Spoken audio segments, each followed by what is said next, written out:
Hi, welcome to the AKC lecture on consciousness-dependent co-arising and intelligent robots.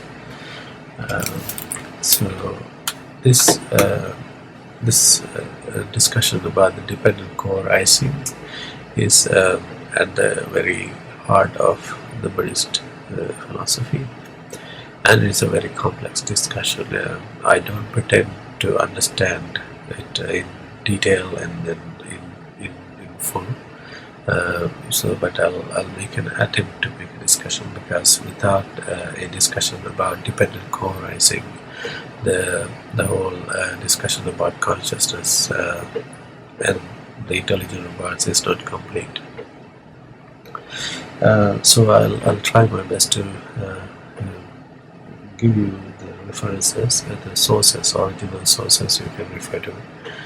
And then if you have any questions, I highly recommend you to consult the best source I can think of, which is maybe Ajahn Amaro in Amaravati Buddhist Monastery.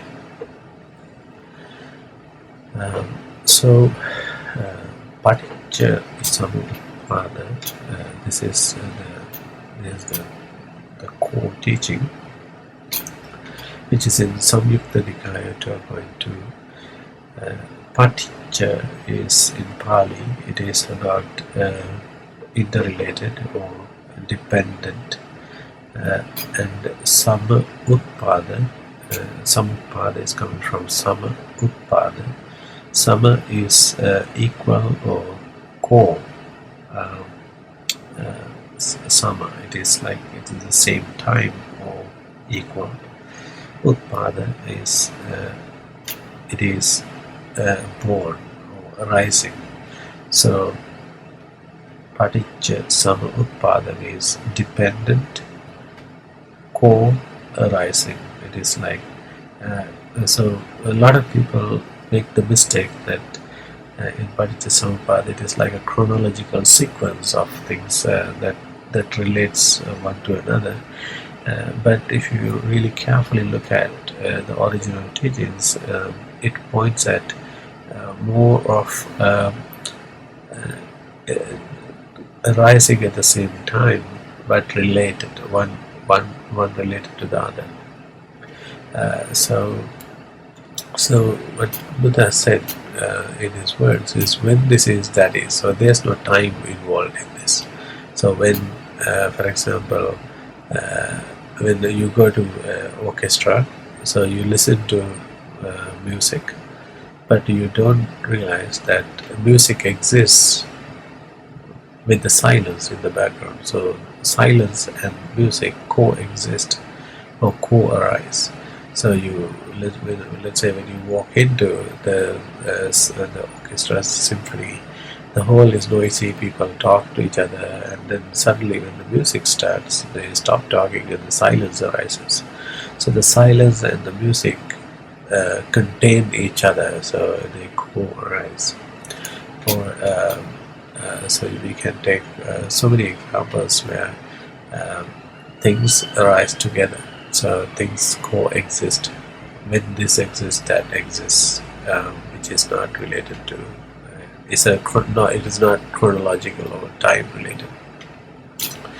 And then from the arising of this comes the arising of that. If you go back to the symphony example, you can see the rising of music comes with the rising of silence in the background. When this isn't, that isn't. So if they are related, well, let's say if the music goes, the people start to talk again, the background becomes noisy again. And from the cessation of this comes the cessation of that. So it is the thing. So if they are related, if one disappears, the other disappears. So so the one does not precede the other. They just they have to exist together. It is like, maybe if you take fire, you need oxygen, you need heat, and you need fuel. So they heat and oxygen and fire and fuel, they co-arise, right? So and then you remove one, and then the other things also collapse. So that is dependent co-arising. So the key concept. In Paticca-Samuppada, it gives a series of it builds up the argument in like a chain, but there are so many intricacies and so many feedback loops that explains the cycle of how ignorance is related to consciousness and our formations of senses, and then clinging, craving feelings, and then to finally to birth. So I'll try to go through this the sequence of arguments, the Vibhanga Sutta. Another related sutta is Madhupindika Sutra, which is very interesting, the bowl of honey. So Buddha really in Buddhism, a lot of things are repeated in different forms in different places. The same idea is repeated in several suttas, so that is why you find the same thing in different suttas. So in Madhupindika Sutta, the Paticca-Samuppada idea was very briefly repeated by Buddha, and then he just said, if monk, with regard to the cause whereby the perception and categories of objectification assail a person, there's nothing there to relish. So he said, if you just stop categorizing your feelings to perceptions and attaching labels to them. For example, like you see somebody, okay, so it doesn't stop there. So you see somebody and then you try to kind of analyze it more. It's okay, it's a female, it's a male, it's a tall person, it's a beautiful person, no handsome person, no beautiful lady.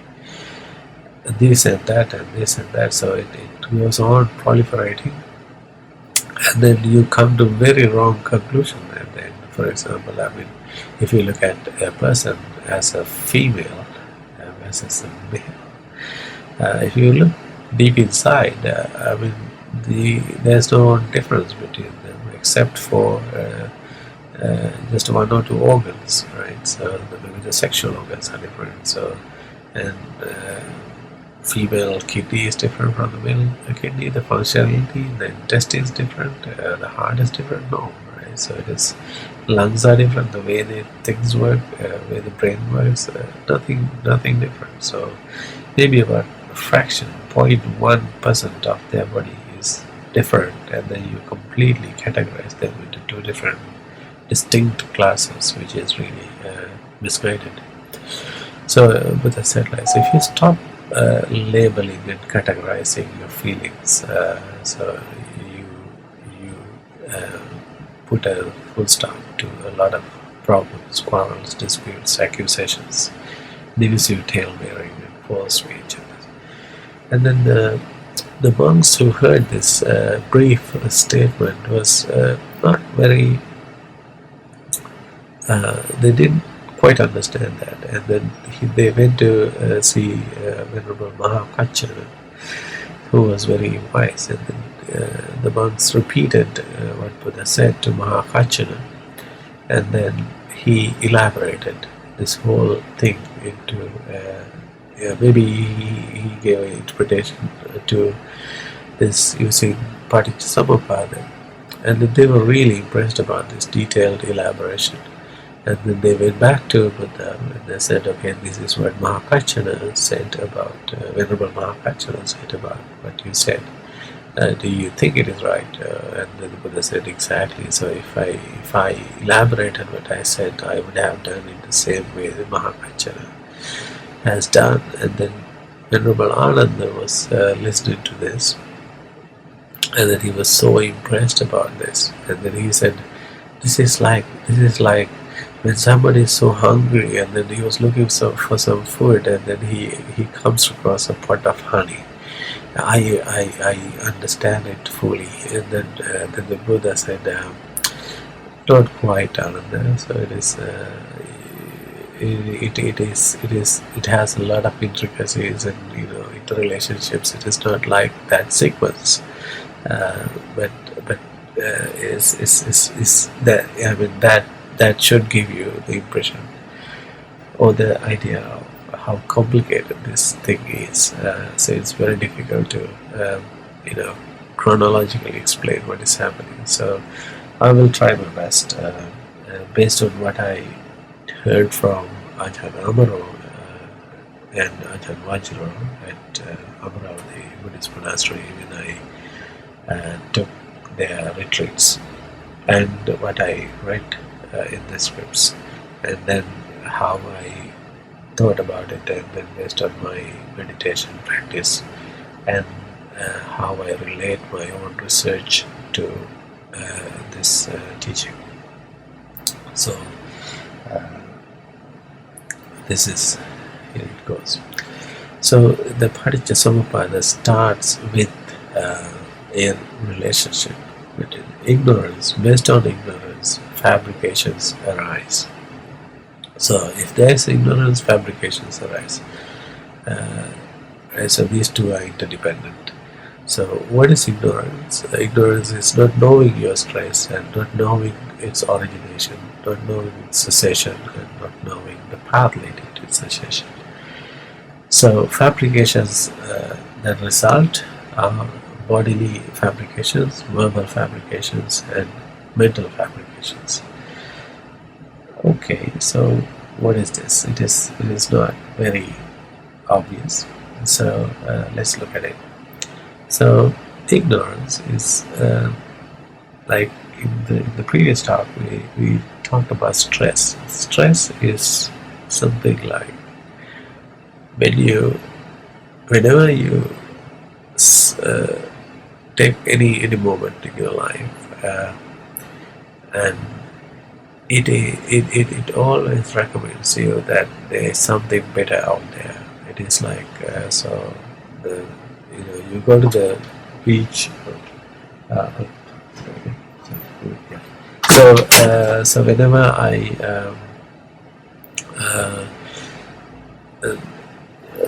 so see something, let's say, so I see something very good, go to see a movie or something. I expect so many things, and then after some time I might get bored of it. You go to the beach, and then you go with a lot of expectations, and then something in the beach tells you, okay, so maybe it's too hot today, it is humid today, it is cold today, or it is something you might find it wrong, right? So the sunset you were expecting was not there. So it may be all the time there's something not quite right, not quite satisfactory, and then it has the tendency to kick you off balance, and then it recommends you something else, right? So it might recommend you, okay, so do something else, listen to some music, go to a good restaurant and eat, and after that go to sleep, or read a book, watch TV. There's endless recommendations coming, and then what you are doing is not good enough, and then for all these things you need resources like money and effort and all these things, so that causes stress. But a lot of people don't realize that they are kicked off balance all the time, and then they are following this push, continuous push or compulsion all the time like a slave.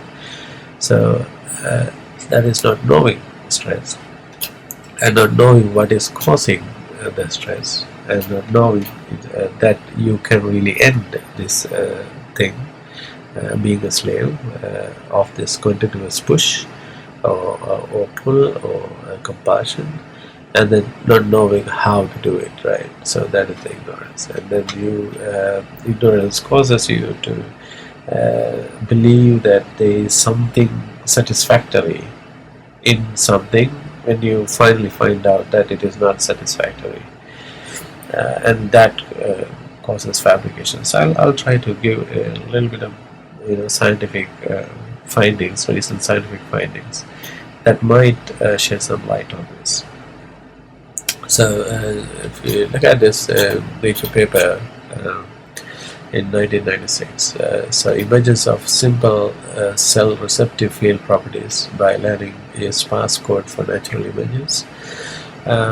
So this whole paper, what it says is, so if you start with the neural network that has some receptive fields, let's say in the visual cortex, the neurons, and then how they are linearly combined to construct an image, IXY, so some kind of a natural image.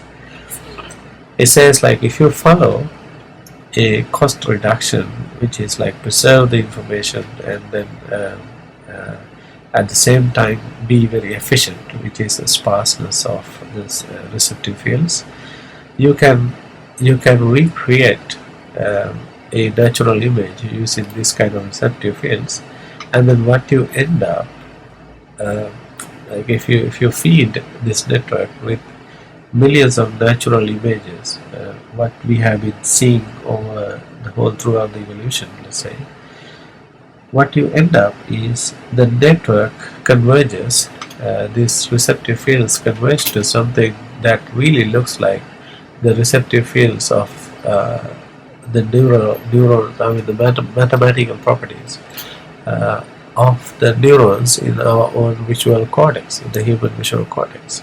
So these are synthetic, simulated receptive fields. These are not the visual cortex.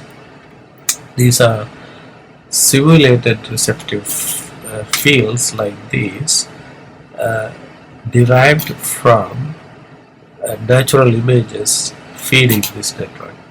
So if you start with natural images, you train this network using this criteria, and then you get this kind of a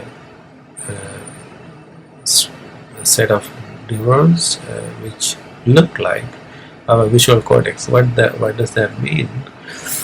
The natural scenes we have been seeing throughout a lot of generations of evolution, they have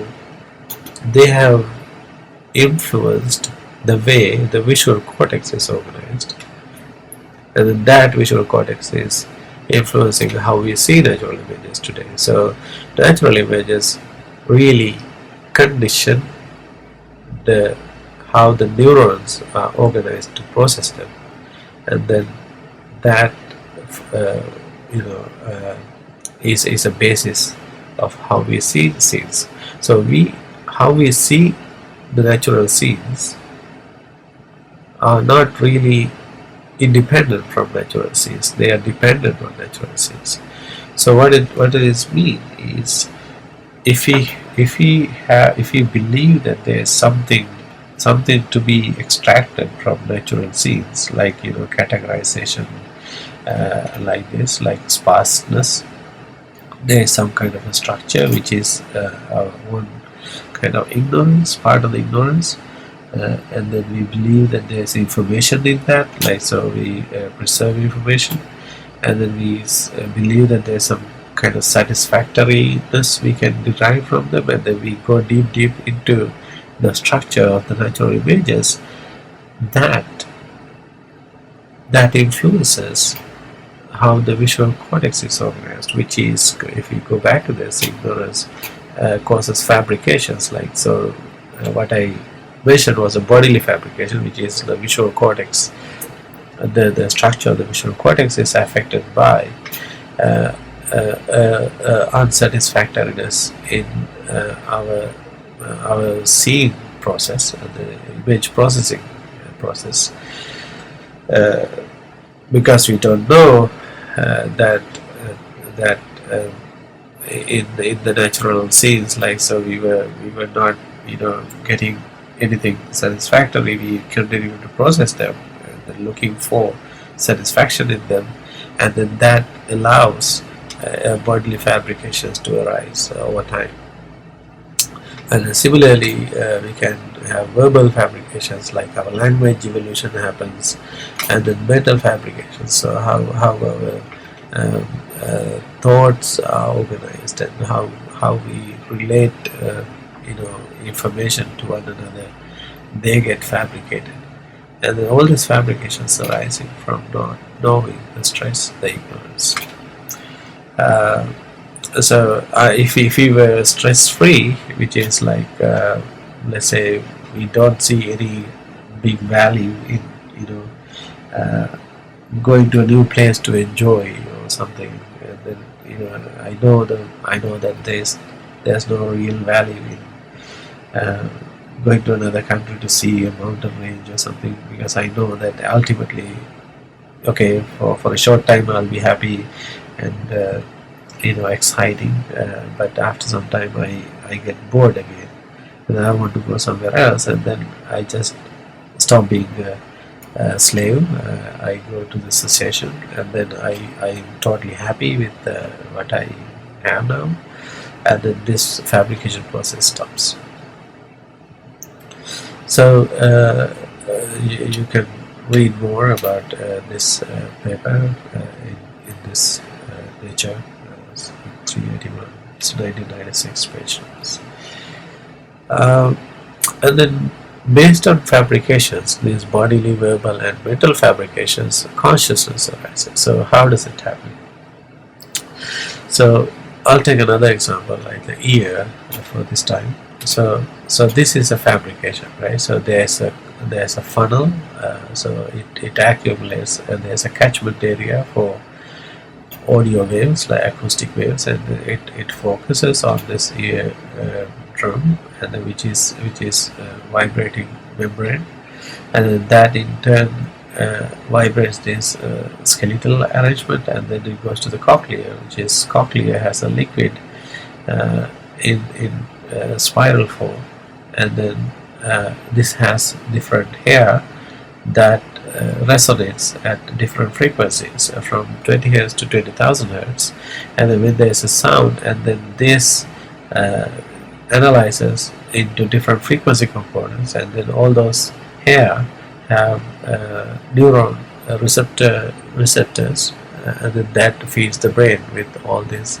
parallel fibers going to the brain about the acoustic frequency components present in the acoustic signal, and then that way we hear the sounds. So this fabrication, let's say there's a slight change in this fabrication, so you using your hand, you just maybe cover a part of it, and then the way you hear, whole thing changes based on the fabrication. You change the bodily fabrication a little bit. Maybe viscosity of this cochlear liquid changes a little bit when you grow old, or this thing changes a little bit, and the joints are not very lubricated. The way you hear is going to change. So consciousness is differentiated awareness. So it's like I have a field of awareness which is still, and which is like just like sunlight coming from a window, and then if there are no dust particles, you don't see that sunlight, but if there is dust particles that glitter, then you see their sunlight. But the empty space where the field of light is there, but you don't see. So which is like that. So awareness is always there, but when there is a sound hitting it, this vibrates, this membrane vibrates, awareness vibrates, and then it creates a split between a perception of I and a perception of that sound, but these are in the same mind, though you don't realize that.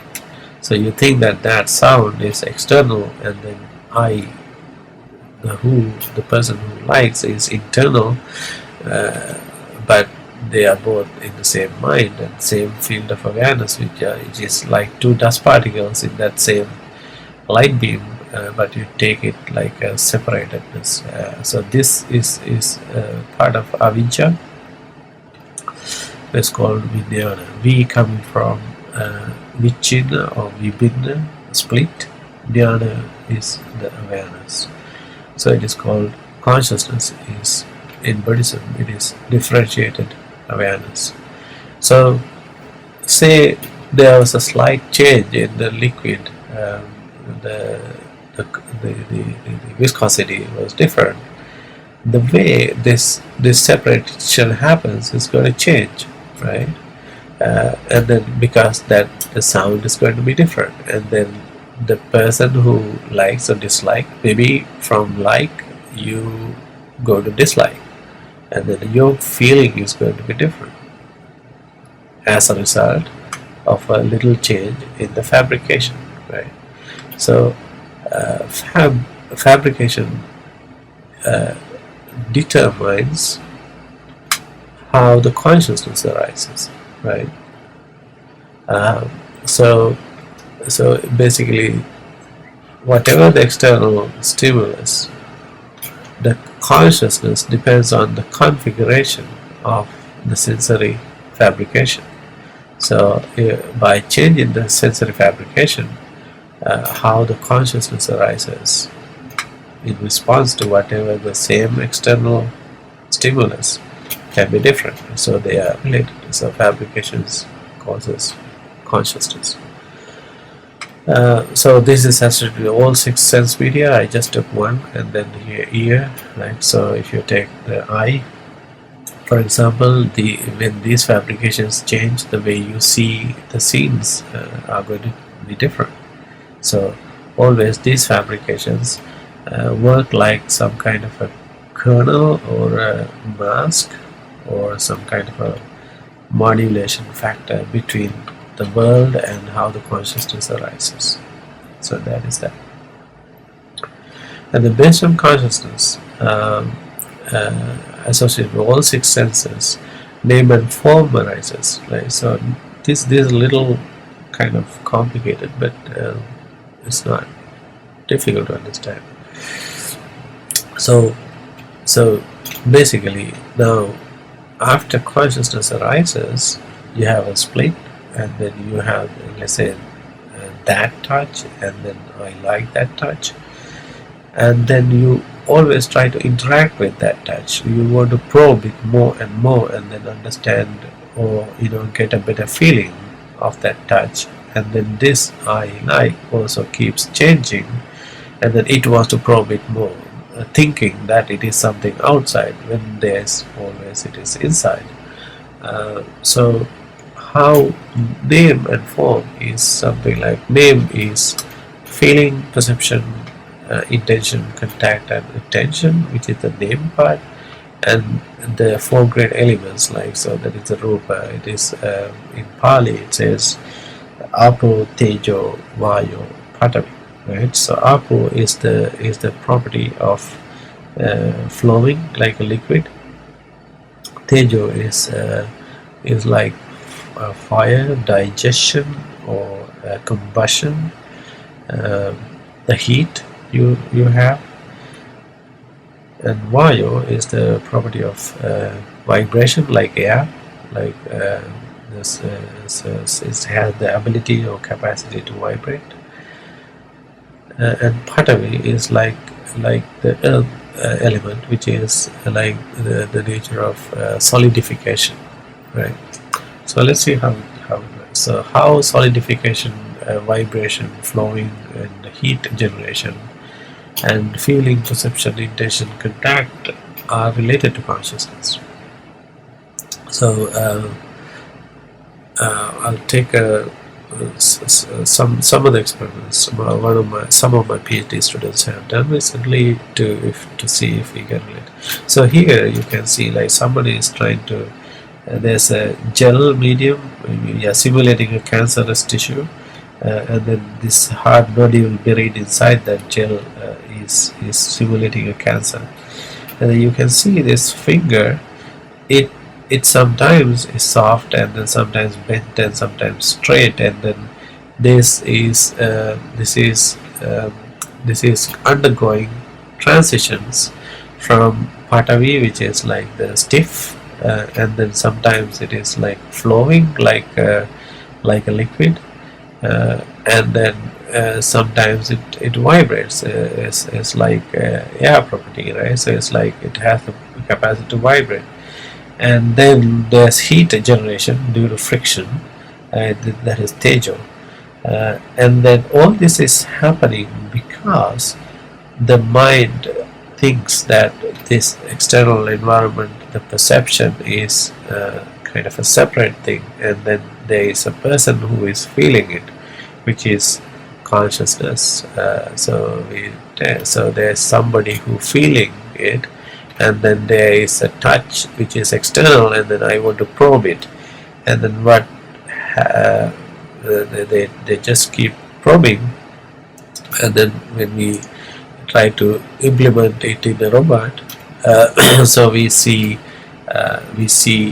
interesting things. So we cannot derive a lot of information from this, and we collect data and then we implement it in a robot, the strategy, and then we see something very interesting.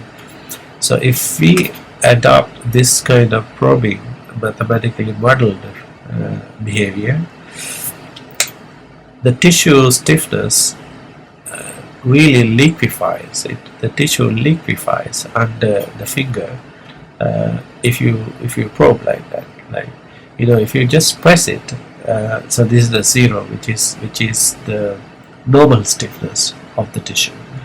If you just press against it, like that is what you feel. And then if you take away that stiffness from the stiffness of the tissue while it is probing, it is a negative stiffness, which is like the tissue liquefies under the finger. So which is like going from a Patavi to some kind of a Apo property. And then, but if there is a nodule inside, this is when there is no nodule.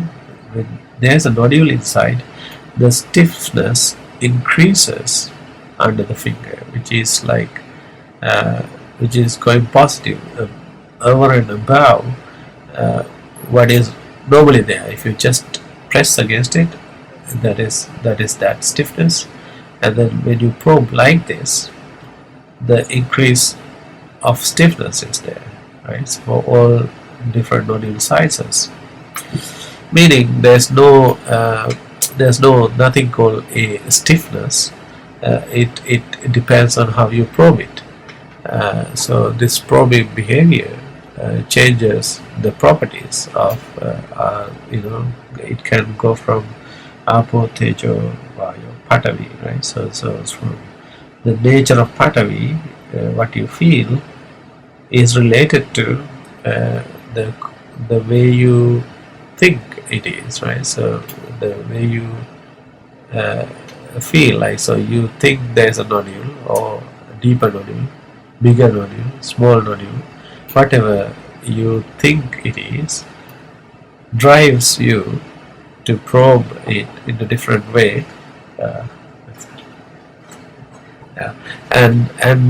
So that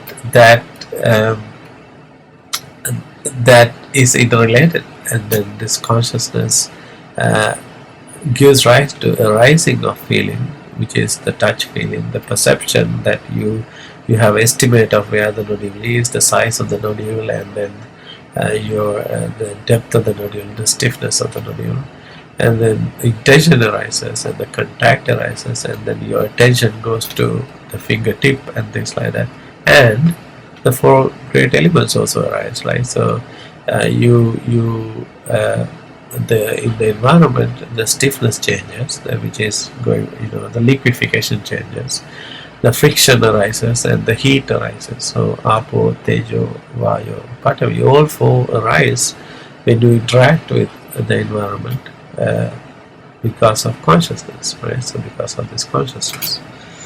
So and then I wanted to show you another experiment another child did, another PhD student. So he wanted to understand, like, so you can clearly see here how the finger stiffness changes when they explore the environment. So it is like, so this is like Vayo now, Patavi, and then Vayo, and then it flows like a liquid, which is Apo, and then there's friction, and then Tejo. So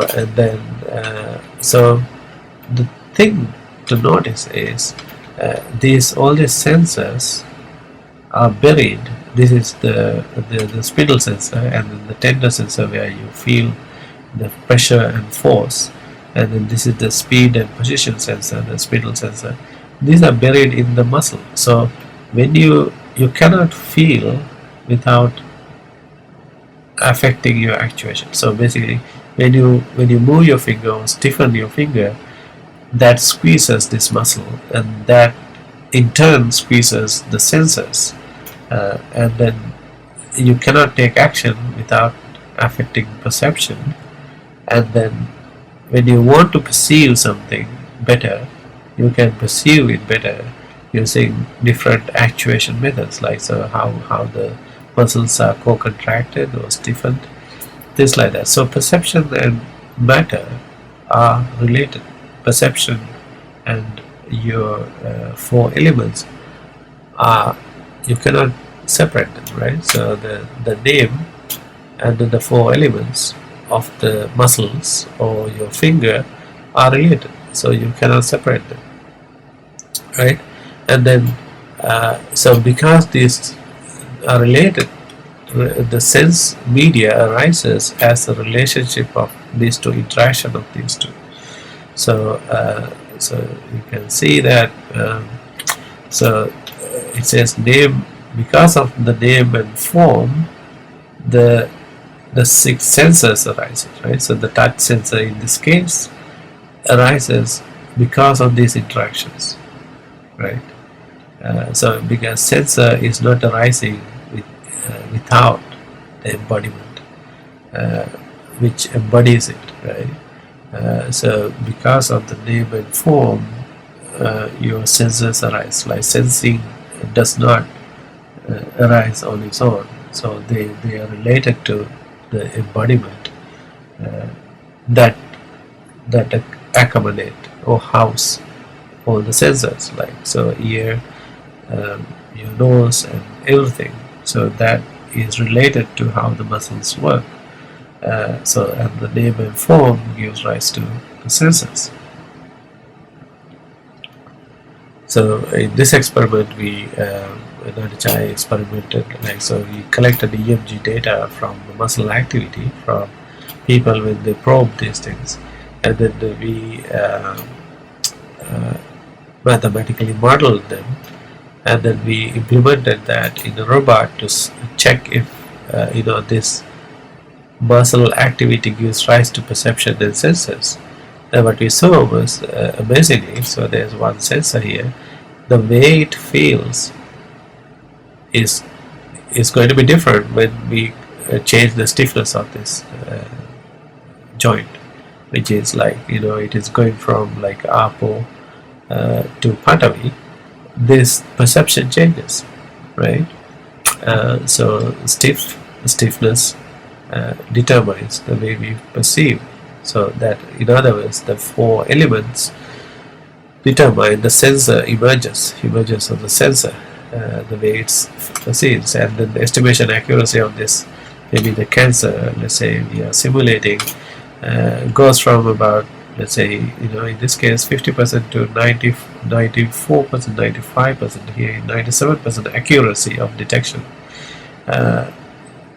If we implement that in the robotic probe, the human strategy, the human cannot do that with that accuracy, because there is attention problems, but the robot has perfect attention, and then it goes to very high accuracy. So the point I want to make is, so the rupa, which is the four elements, and perception are interrelated, right? So if I go back, so name and form the name, the feeling, perception, intention, contact, and attention, and the four great elements, which is the embodiment, how the stiffness of that embodiment is controlled. That can go from vibration to flowing to stiff. That gives rise to the sense media. So the six senses arise out of name and form.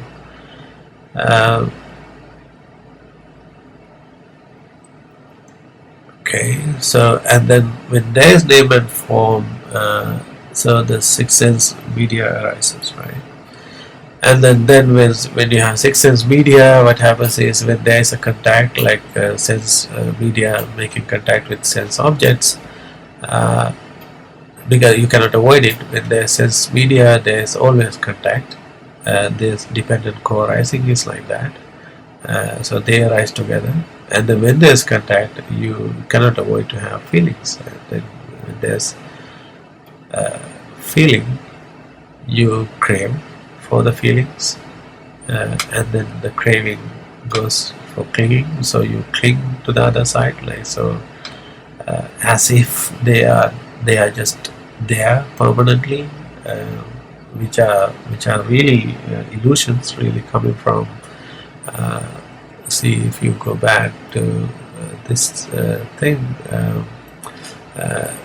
let's say we go back to the natural scenes.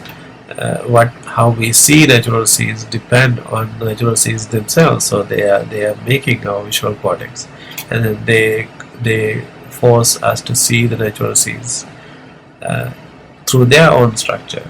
So what we see, feelings are not really absolute, but depending on their own structure.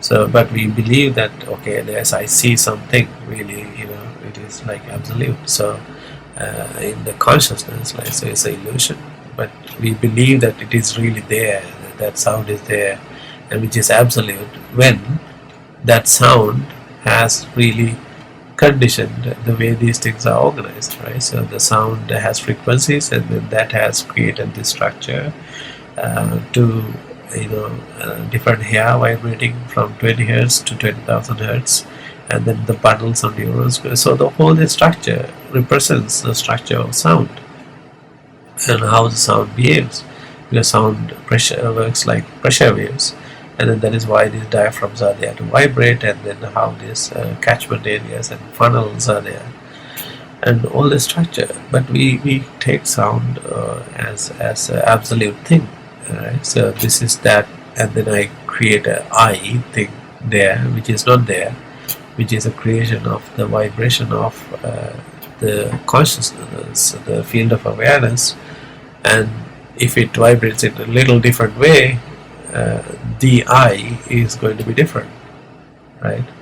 So this illusion is there, but we take it as a absolute feeling. I'll go back to that. So that feeling, we take it as absolute, and then that is why there's craving and clinging.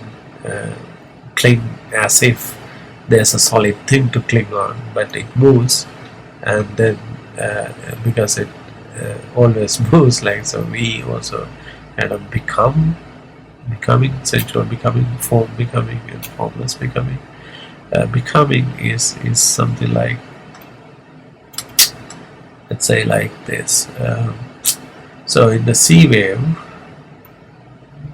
because of the wind, the wave arises. The wave does not carry water, so the water particles just oscillate like that, and then from there the wave goes to this, it oscillates, and then the energy goes to this, and then these wave particles settle down, and the wave goes on and on. So the embodiment doesn't move, the wave moves.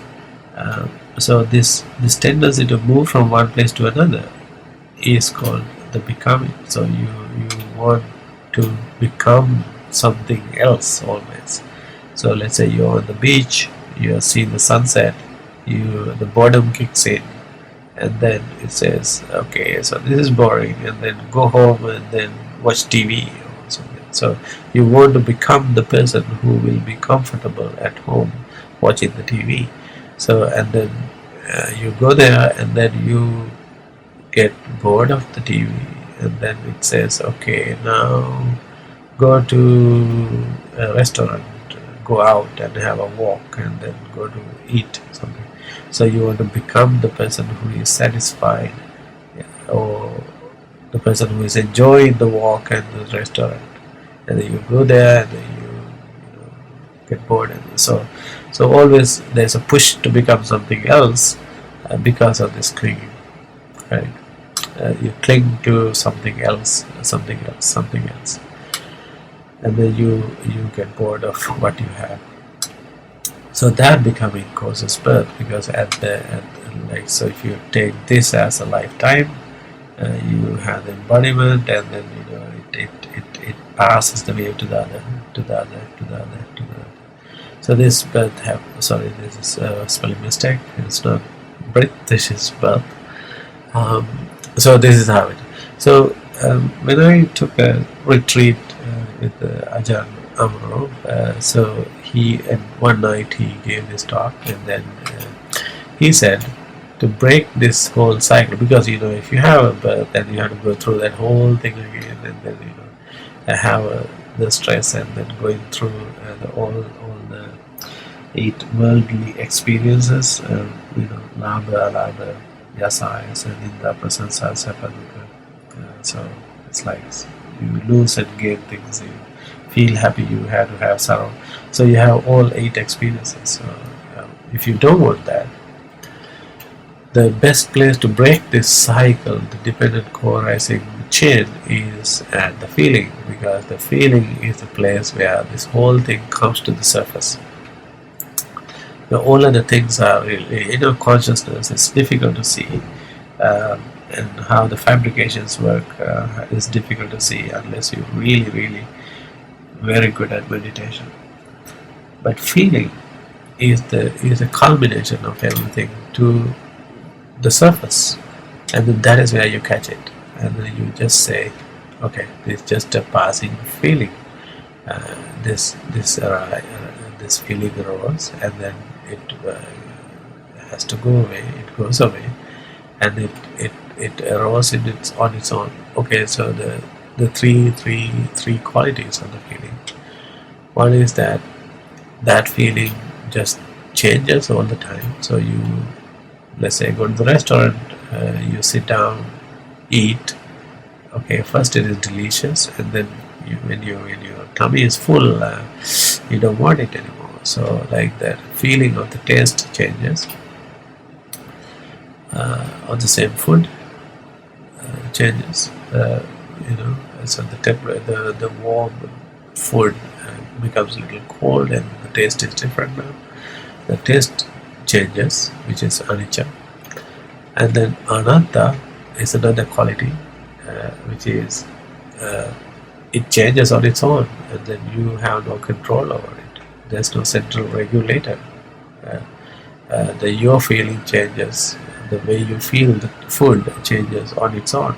You cannot stop, ask it to remain at some feeling, and then it just changes. So that is anatta, and then dukkha. So the third is like, so you always, it pushes you, like when you are eating, you want the next, you are not really, your focus is not the feeling now, the next spoon. So what is happening next? How about that? How about this? So that pushing nature of this feeling, pushing you off balance nature. So that is the. So if you notice those 3 qualities in feelings, you can just let it go, and then which is really visible, which is really apparent, and it is an experience, and it is easy experience you can do. So if you break it here, the whole thing collapses, and then that is how you get break free from this. So how this is related to robotics, intelligent robots. So if you carefully look at this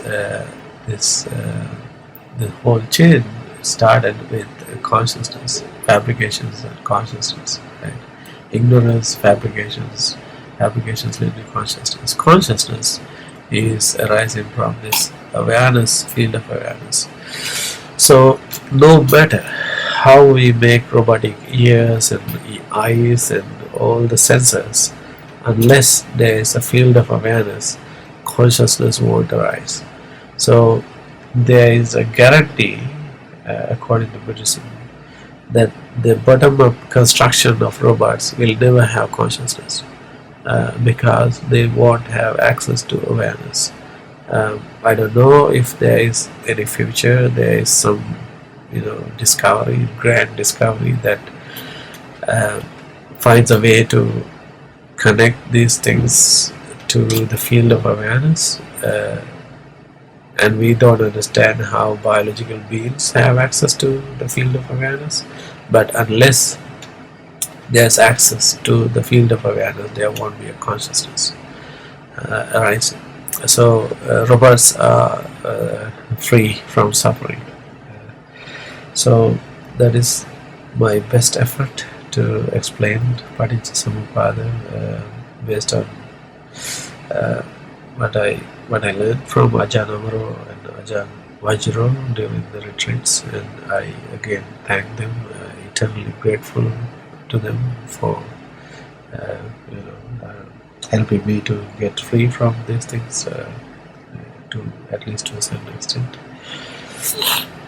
And I encourage you to read this book, the publications, and especially Paticca-Samuppada Vibhaga Sutta and Asutava Sutta, and Madhupindika Sutta, which is very interesting. And then if there's any further questions, I think the best source you have is to go to, if you're in England, go to Amaravati Monastery and consult Ajahn Amaro for more details. So that's it. Thank you very much.